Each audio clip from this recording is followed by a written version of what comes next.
Hai positive people, kita kemarin belajar bagaimana kita menjadi murid yang layak di hadapan Tuhan, yaitu harus berani memikul salib, bayar harga. Kali ini kita melanjutkan topik kita dalam Matius pasal 10, kita ambil ayat yang ke-40. Barang siapa menyambut kamu, ia menyambut aku, dan barang siapa menyambut aku, ia menyambut dia yang mengutus aku. Yesus sudah memberikan motivasi dan juga kekuatan kepada murid-murid ketika mereka sedang melayani pekerjaan Tuhan. Siapapun yang menyambut mereka, mereka sedang disambut oleh Bapa di surga yang mengutus Yesus. Jadi tugas murid-murid adalah melayani dengan sebaik-baiknya. Jika ada orang yang menyambutnya, orang itu akan terima berkat, diberkati. Namun jika ada orang-orang yang menolak murid-murid, orang itu gak diberkati. Dan berkat itu kan kembali kepada murid-murid. Jadi murid-murid terima double portion blessing. Kita belajar dari ayat ini bagaimana ada dua tugas seorang hamba Tuhan. Yang pertama, tugas seorang hamba Tuhan melayani dengan yang terbaik. Jika orang yang dilayani tersebut menerima, mereka akan diberkati. Namun jika orang yang dilayani tersebut ternyata menolak kita, atau kasih dislike, atau kasih komen yang buruk, tugas kita sebagai hamba Tuhan tidak boleh kecewa. Kalau kita tidak kecewa, maka berkat yang kita berikan pada orang tersebut akan kembali lagi kepada kita, dan kita terima double portion blessing. Saya teringat ketika dalam pelayanan dengan pengharapan awal-awal, ketika masih belum terlalu dikenal, pintu beberapa gereja besar terbuka untuk kami melayani firman Tuhan.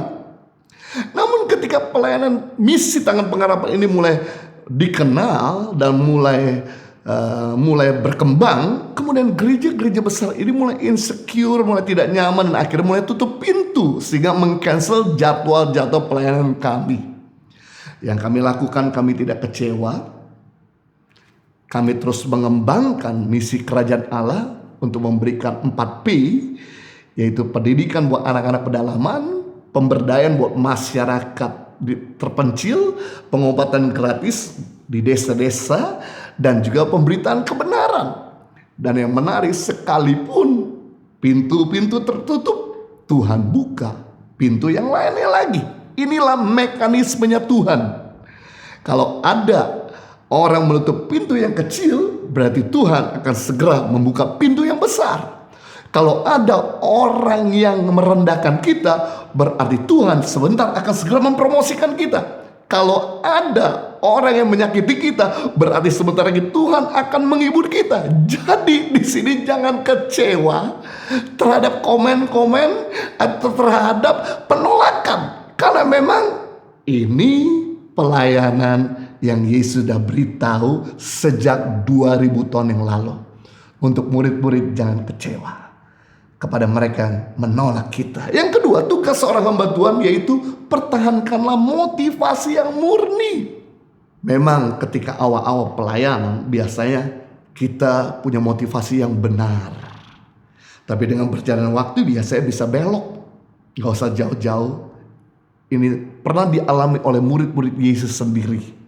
Ketika mereka pertama kali ikut Yesus, Yesus mengajak mereka, ikutlah aku menjadikan engkau penjala manusia. Seketika itu juga murid-murid tidak pikir panjang. Apa yang saya akan dapatkan dari Yesus, posisi dan kedudukan apa yang akan saya peroleh. Mereka gak berpikir demikian. Mereka langsung tinggalkan pekerjaan mereka dan mereka melayani Yesus. Tapi dengan berjalannya waktu, tiba-tiba beberapa murid mulai cari posisi. Gak usah jauh-jauh, anak-anak Zebedeus. Mereka mulai minta kepada orang tuanya untuk ngomong sama Yesus supaya mereka bisa didudukan di kekekalan di sebelah kanan Yesus dan sebelah kiri Yesus. Ketika murid-murid mendengar bahwa ternyata anak-anak Zebedeus minta posisi, langsung yang lain mulai marah. Inilah begitu banyak orang-orang. Biasa kalau dalam pelayanan awal-awal murid, tapi di tengah jalan bisa bengkok. Coba bisa bayangkan kalau kita punya motivasi yang murni, pasti kita akan terus dipakai Tuhan langgeng, long lasting. Tapi kalau kita punya motivasi yang belok, maka kemungkinan besar Tuhan tidak akan mulai memakai kita lagi. Contoh, ada seorang salesman Coca-Cola. Dia digaji oleh perusahaan Coca-Cola. Dia bahkan diberikan fasilitas perusahaan Coca-Cola. Tapi kemana-mana dia selalu promosikan teh botol.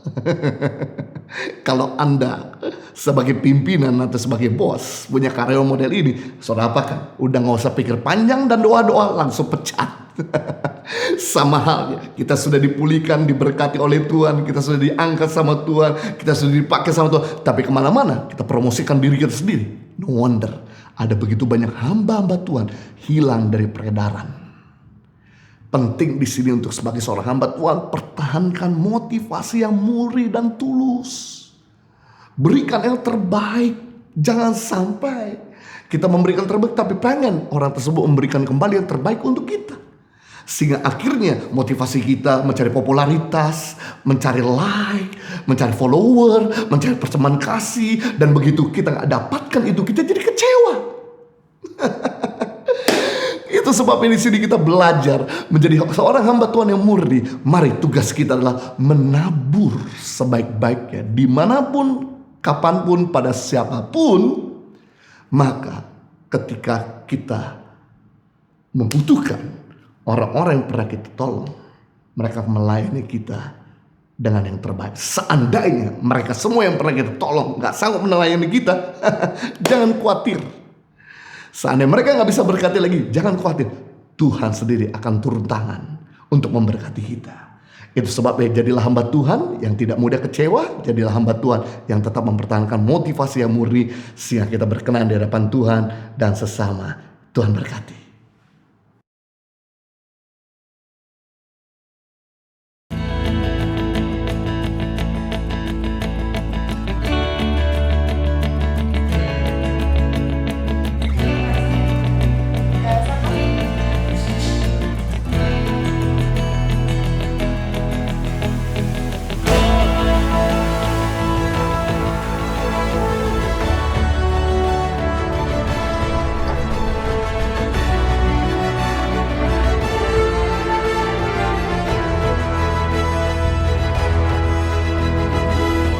Suka duka, perjalanan tangan pengharapan dalam membangun pendidikan di pelosok tanah air Indonesia.